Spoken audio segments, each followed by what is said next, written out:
Hey guys, Arm&Gun here today with a super cool build for you all. We're going to be looking at the HK416D CAG rifle, or at least a clone thereof. And I'm going to have to unpack that statement a little bit as well. We're going to look at what or who is CAG, what goes into a CAG rifle, and 3, in typical PimpMyGun fashion, we're going to go through the build, or at least most of it, with the components I have here. And now I'm going to include some additional resources below from some other great guys, some guys that did some builds, got some lots of reference material there. Full breakdown of all of the, I guess, CAG approved parts, so you guys can do your own CAG clone build if you wish. And as we go through, I'm also going to go through some disclaimers because not everything I have here is perfect, but I think as a civilian, where I am at, we're doing okay. We're doing okay. So first things first, who or what is CAG? Now CAG stands for Combat Application Group.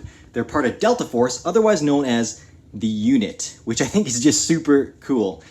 Anyways, they were the guys, super bad guys, well good guys, but I mean like badass guys. They jumped in, they did the counterterrorism, hostage rescue, reconnaissance, and other just like basically dangerous and often classified stuff.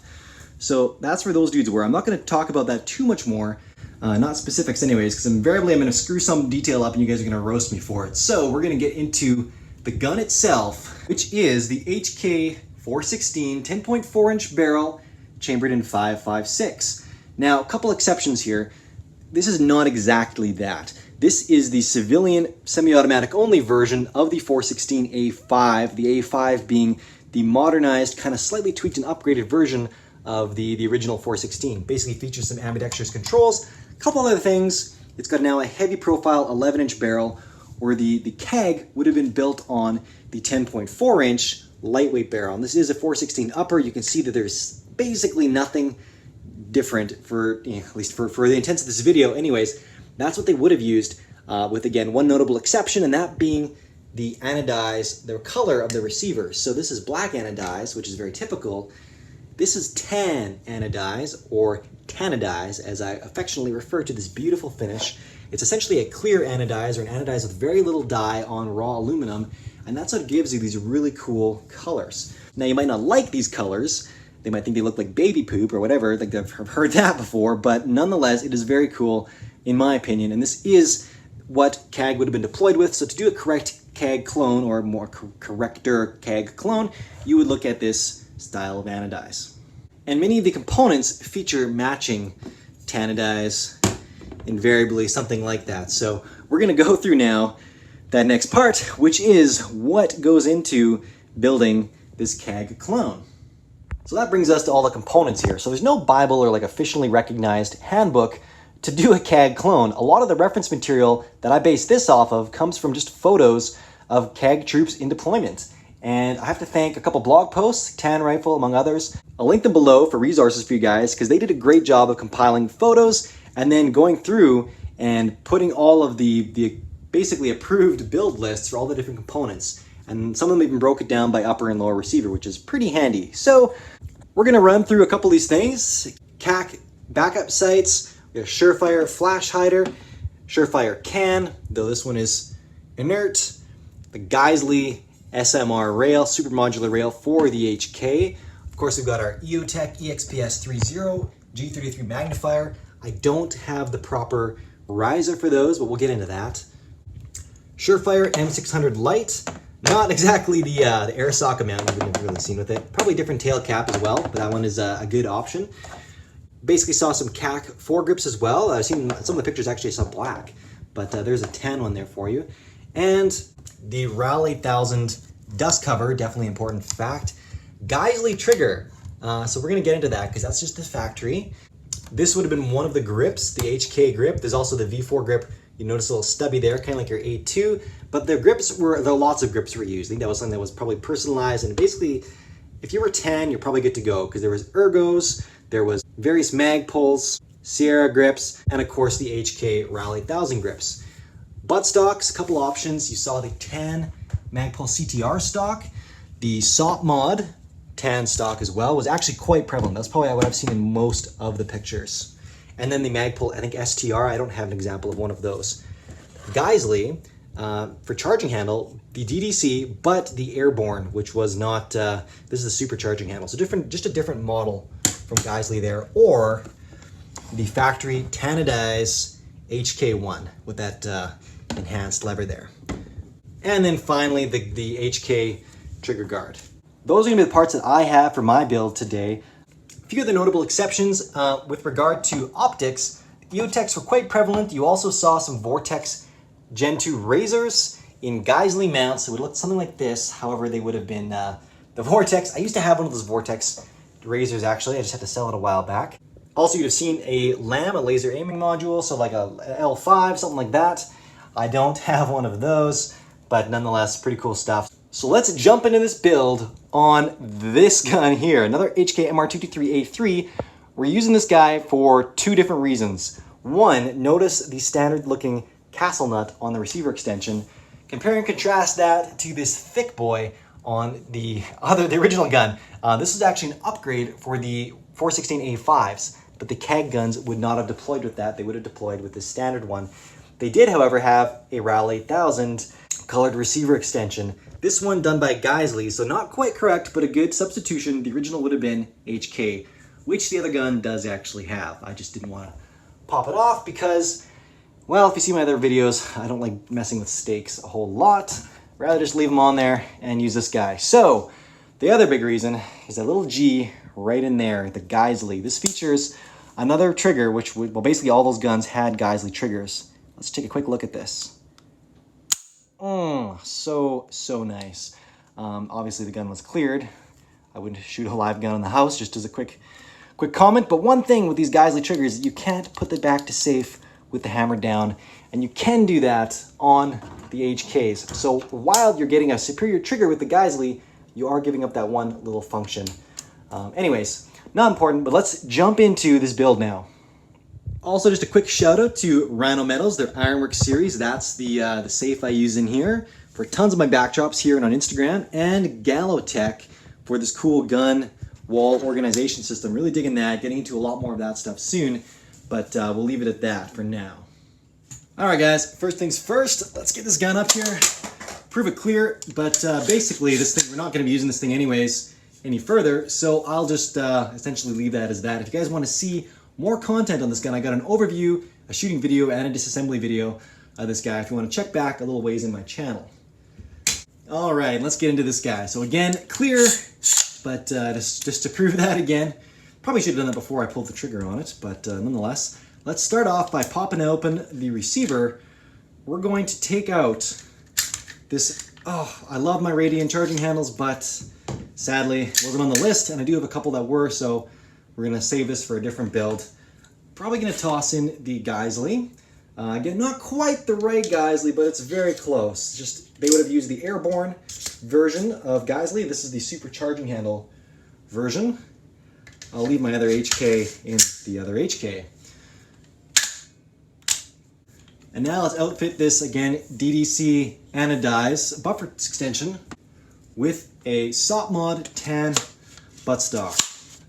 Now, if you guys don't want to spring for the LMT, I think a fine substitute would probably be a B5 Systems. They have their very SOP mod kind of clone. It's not quite the same length, a couple different profile differences. This one's their kind of multicam, it's limited edition one, but otherwise it would be pretty close. And again, they're about half the price of the LMT, so you guys can save yourself a little bit of cash there if you want to go that route. Next, we have the grip. I'm going to leave the grip as it is for now. Then we have the trigger guard and the Geissele trigger. Now, you guys can do an alternative for the Geissele trigger if you want. One of the pages that I referenced for my build, I'll link below. They gave an alternative for the trigger as well, because technically this wouldn't have been the trigger that would have gone on those guns. It would have been in a non-mass production by Geissele or non-commercial production, because it probably would have gone the other way as well. But just once more. Oh, so nice. So nice, but again, that can't throw that safety back on, which is kind of a bummer. Actually, humor me for one quick second. This is what I mean compared to the normal trigger. So we have the safety on. This is a dropped hammer or live hammer though, so that's fine. This is that stock trigger. So I found it's a little more grit in there, and it's a harsher pull. It's a tighter pull. But with that hammer down, you can throw it on safe. So that's the really nice thing with the HK triggers. All right, so let's get the Geissele SMR rail on next.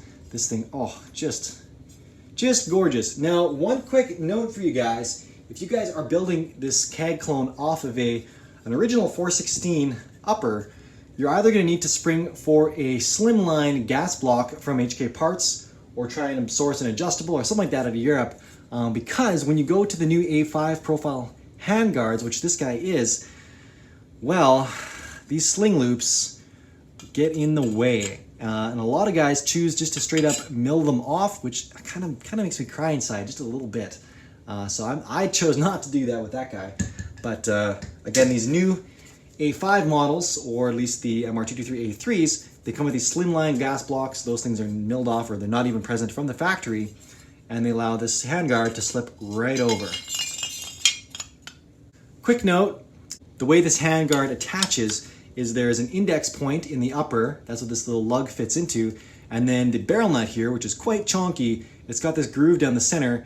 Now, when you slide this all the way on, there's gonna be this cross bolt that goes through there, threads through on the other side, and that locks it in place. So I'm just gonna tap this in, install that, and then we'll be right back.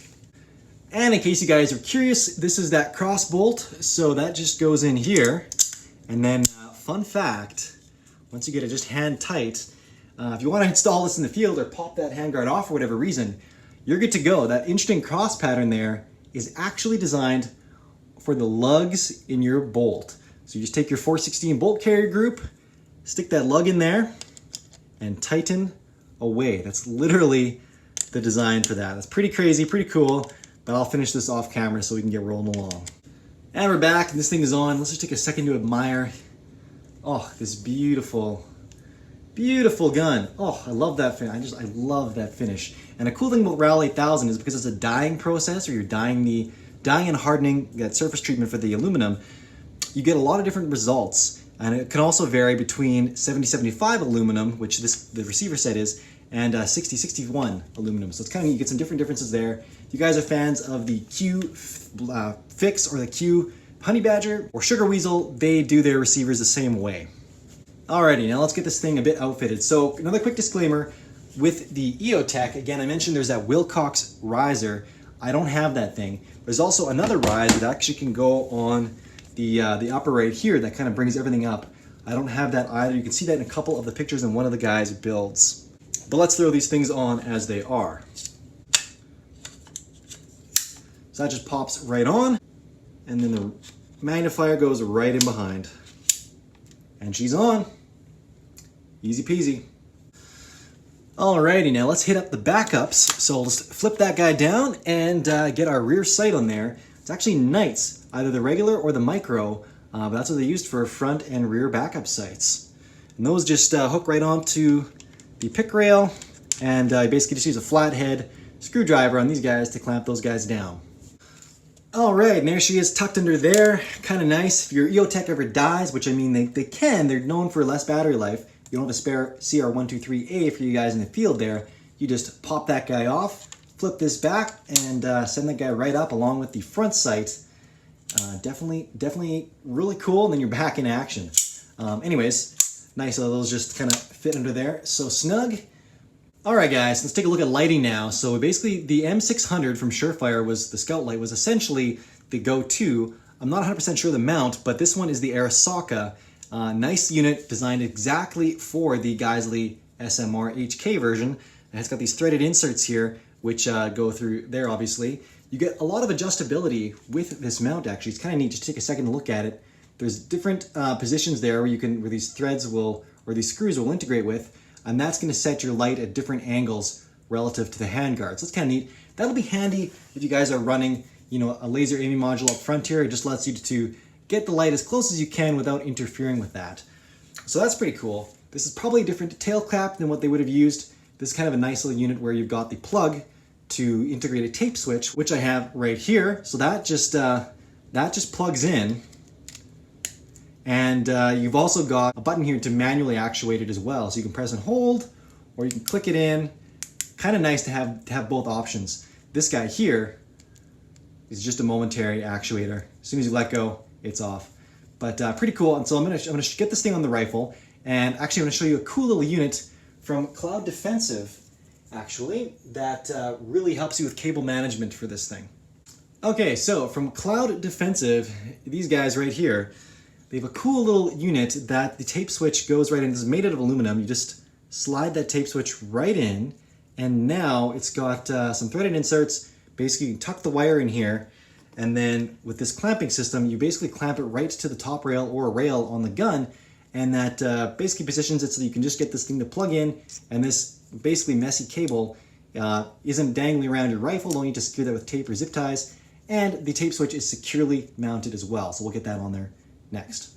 All right, so we got that mounted up there, so you can see it's a nice little unit. It gets this cable tucked inside there and basically positioned really nicely so it can just plug in to that light. So that's in there now. Let's get that light on. And here's our light. Oh, that just looks so cool. And then we just go ahead and plug that tape switch in, and boom, we've got all of our functionality for that light up there. Now again, this is probably where you throw a lamp. Some of the build videos actually set the lamp a bit further back, but again, it's up to you. I've also seen some of the tape switches sometimes mounted on here, and there are accessory rails for the SMR system that you just throw the rails on there, and then you've got another mounting surface if you want, because a lot of this there's not direct accessory to this system, with the exception of like obviously this Arasaka light mount, which was purpose built for this. Generally, you're going to add a section of rail, 1913 rail, and then add an accessory to that. Not always the best. Sometimes it's nicer just to have direct to M-lock, but this is super, super strong, super duty, which again is kind of what they were going for, I think, with these builds. Anyways, let's throw a rail section on there and then get this little vertical grip going. All right, so I felt around a little bit, and I felt like that was about the nicest spot for me where I would want to put the grip so that I'd have my hand just anchor into it and access all the controls. So I got that on there.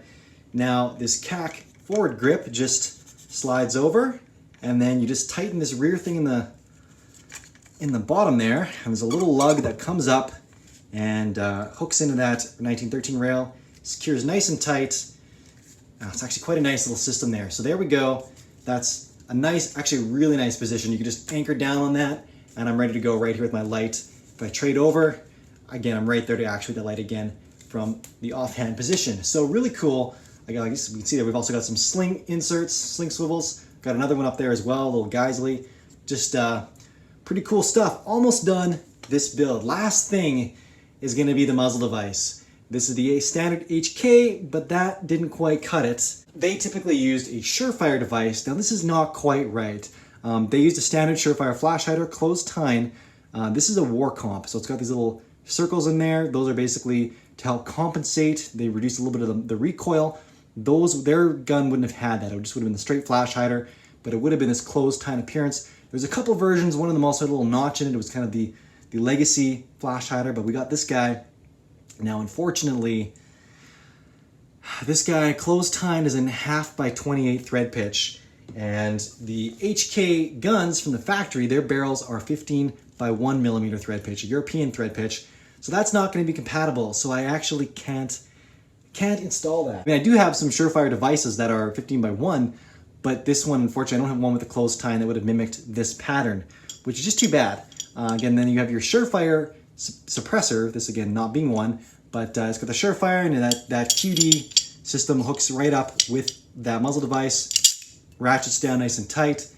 Pretty slick system. So if you will, toss in a mag, and we'll pretend with the muzzle device, because that's kind of the best we can do for now, unfortunately. But that's basically the look. Also, that can is a little bit big. The one they would have used would have been a little bit smaller. The exact models, again, listed in the resource material in the description below. Ah, what a beauty. Let's actually get this out of the tripod here, get a little bit more up close and personal as we close out the video. Guys, thank you so much for watching. Please like, comment, subscribe, share, do all the things. They really do help get the channel and the videos out there. Being basically on YouTube only, we are essentially demonetized. So basically 100% Patreon supported at this time. So if you guys want to go the extra mile and support us on there, do really appreciate that. A couple extra perks for you guys as well if you want to throw me DMs via Patreon. I basically make some time Sunday afternoon to get back to all of those, ask some questions, and I also post any, I guess, kind of special deals or insider pricing if I get them from any of the companies that I do some product promo with. And lastly, guys, let's use the comment section below. Let's post some stuff about CAG clones down there. It'd be cool to get some discussion going on that. If you guys have any insight or tips on the cool kit that would make this thing just a little bit more legit as well, that'd be awesome. Like, namely those unicorn Wilcox mounts. I know I personally would love to track something like that down, just to take the authenticity on this thing up a little bit more. Any other resources, cool, you know, photos, things like that. If you guys can add any links to any of that kind of stuff, I will do my best to consolidate that and add it to the description below. Anyways, with that, guys, thanks a ton. Really appreciate your viewership. Arm&Gun, out.